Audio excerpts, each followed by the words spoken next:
Derrick, in some ways, does it seem like you guys have played 10 games against one another instead of just this is being game 5? Definitely. And how do you sort of finish this team off? You're in a closeout situation now. What's the approach going into game 6?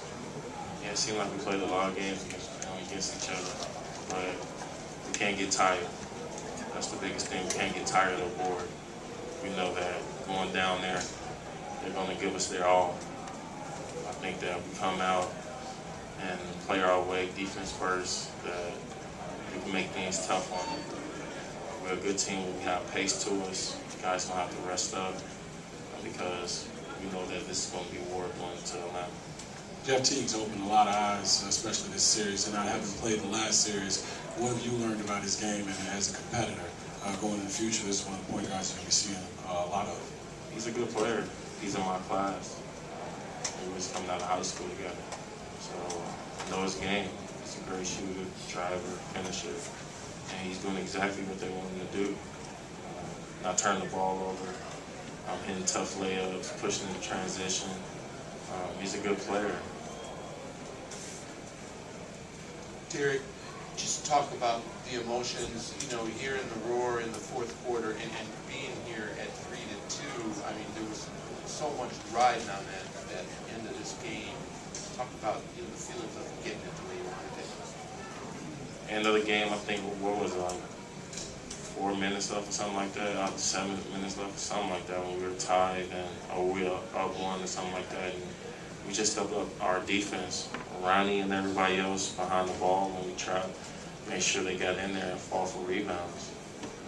Last time, they really kicked our butt on the rebound side when Joe Johnson shot the ball or when other people shot the ball, they were getting loose balls. And I think tonight we just played with a better edge. Coming in the start of the fourth when you normally get some rest, were you thinking, I'm really going to need some help here, or did you feel like if I've got to do it all, I can do it all? At that time, I was just trying to make the game easy. And that's me driving, pushing the ball, just trying to make people commit to me, make it easy for my teammates so they could shoot open shots.